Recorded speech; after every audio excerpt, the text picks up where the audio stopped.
Hi, it's Chris Watkin here for our next ICG webinar. And on this webinar, in under 10 minutes, we're going to talk about whether letting agents are really focused on growing their lettings businesses.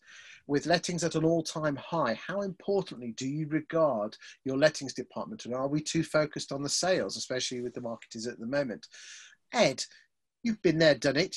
I consider you one of the leading estate agents in the UK. What's happening in the market for lettings departments at the moment? Talk to me. Well, it's an interesting time, actually. I've just come off the phone. I did an hour's worth of consulting with some city suits talking about exactly this subject. And they're really not interested in talking about sales books or sales values.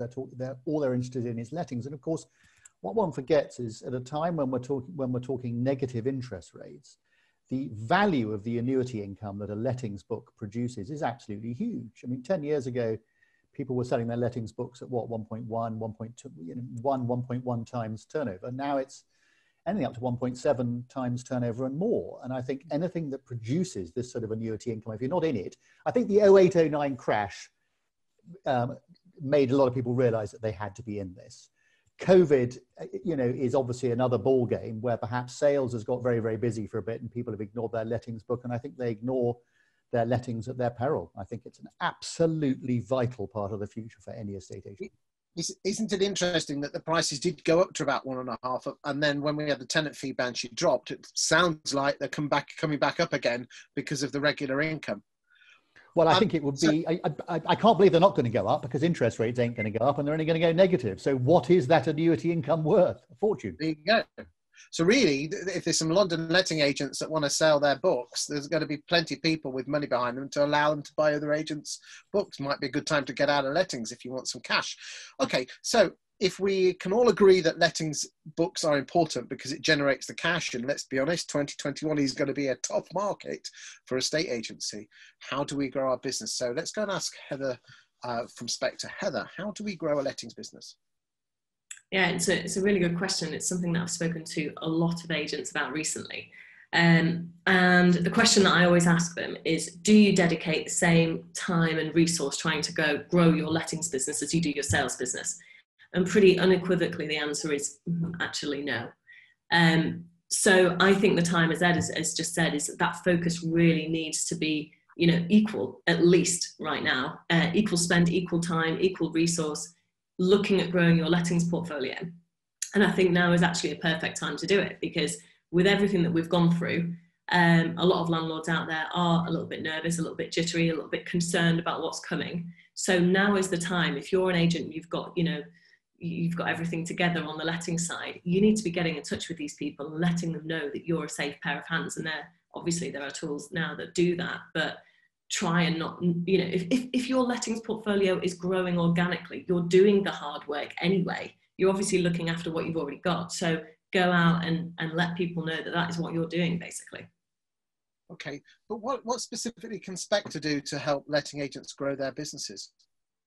So the biggest challenge with lettings marketing, in my opinion, pre-Spectre lettings, was how do you actually do it? How do you get your message into the hands of landlords?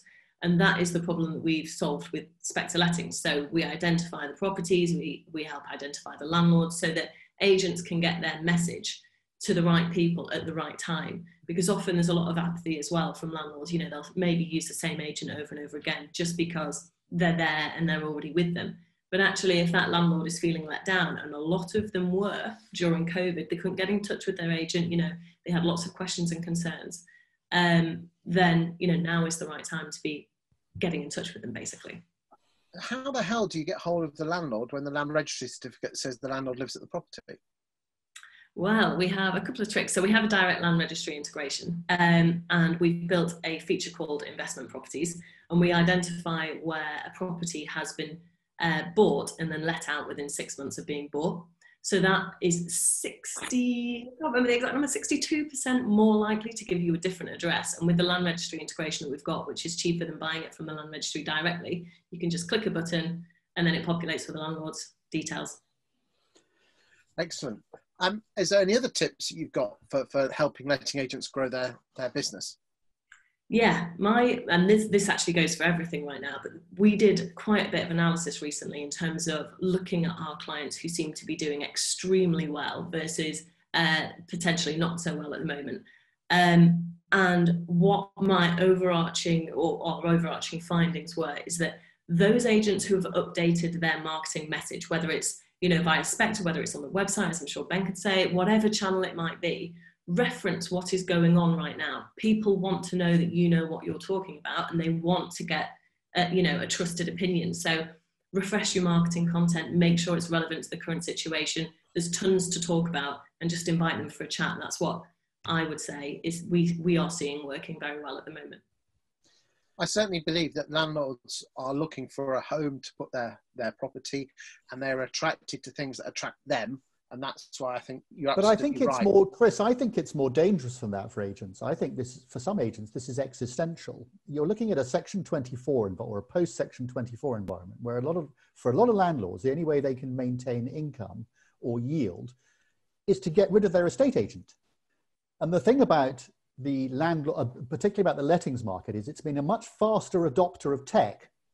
So for landlords who want to self-manage, which is a growing sector, so landlords are moving away from agents to managing themselves because you've got a lot of platforms, data, compliant paperwork, apps that will do most of the sort of tenant referencing, collection of you know, deposits, et cetera, et cetera. They'll do all of this for you.